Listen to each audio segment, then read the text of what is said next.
Assalamualaikum warahmatullahi wabarakatuh. Perkenalkan, nama saya Azza Nabila. Kali ini saya akan menjelaskan bab 5 bagian 12 sejarah Afrika. Jadi Afrika di luar negeri 1790 sampai 1870. Pada periode ini, diaspora Afrika meluas ke seluruh dunia melalui perdagangan budak transatlantik yang memaksa jutaan orang Afrika meninggalkan benua mereka. Mayoritas orang Afrika yang diperdagangkan secara paksa dikirim ke Amerika Utara, Amerika Selatan, Karibia, Eropa, dan Asia. Para budak ini bekerja terutama di perkebunan di Amerika dan Karibia, serta dalam berbagai pekerjaan kasar di Eropa dan Asia. Meskipun mereka diperbudak, kontribusi orang Afrika sangat besar dalam membentuk ekonomi, budaya, dan masyarakat di wilayah-wilayah yang mereka tempati. Selama periode ini terjadi resistensi yang terus-menerus dari orang-orang Afrika, baik melalui pemberontakan di perkebunan, pelarian, maupun pendirian komunitas merdeka, yang kemudian berperan penting dalam proses penghapusan perbudakan. Lalu ada erosi perbudakan. Erosi perbudakan ini mulai terlihat jelas pada akhir abad ke-18 ketika kesadaran moral dan politik terhadap kekejaman perbudakan mulai meningkat di kalangan negara-negara Eropa dan Amerika Utara.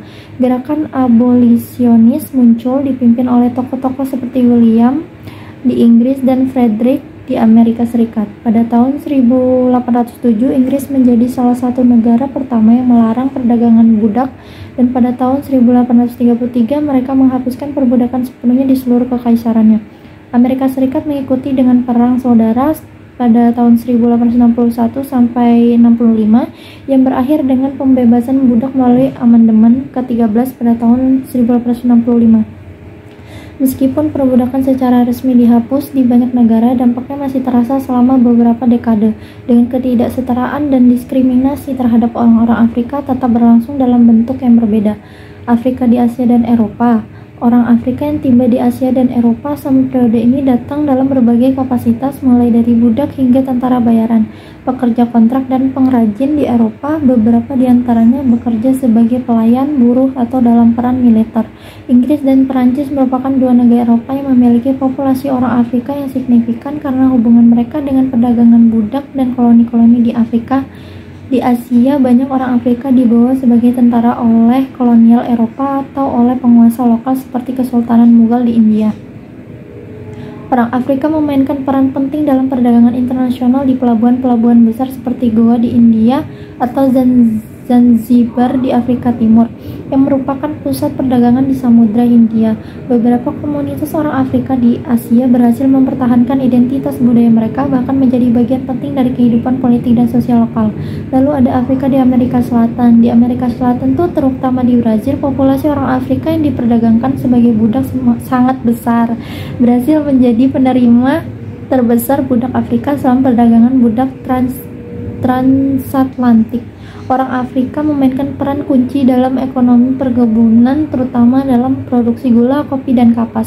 Budaya Afrika sangat mempengaruhi musik, tarian, agama, dan masakan di Brasil dan negara-negara Amerika Selatan lainnya. Beberapa budak berhasil melarikan diri dan membentuk komunitas mereka yang disebut Quilombo, dengan yang paling terkenal adalah Quilombo dos Palmares.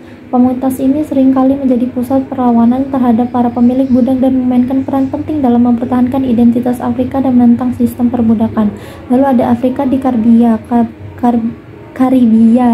Karibia adalah salah satu pusat utama perdagangan budak transatlantik,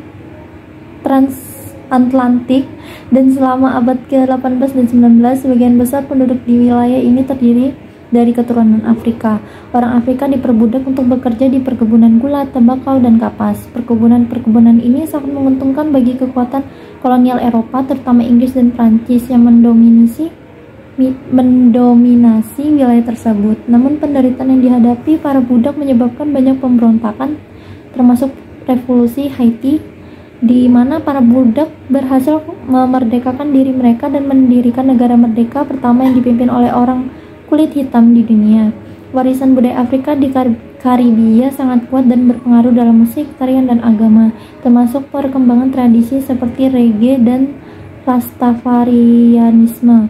Lalu ada Afrika di Amerika Serikat. Di Amerika Serikat, orang Afrika terutama diperbudakan untuk bekerja di perkebunan kapas, tembakau, dan gula di selatan.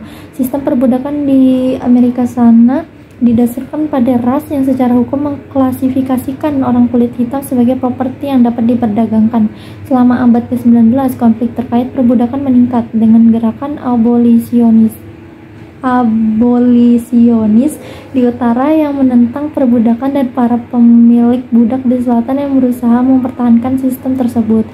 Perang saudara menjadi puncak dari konflik ini, dan setelah kemenangan Uni, perbudakan secara resmi dihapuskan dengan amandemen ke-13 pada tahun 1865.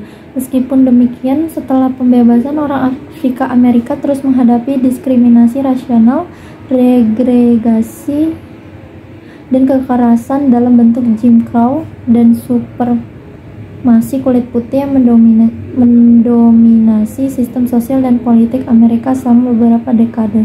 Mungkin itu saja yang bisa saya sampaikan. Wassalamualaikum warahmatullahi wabarakatuh.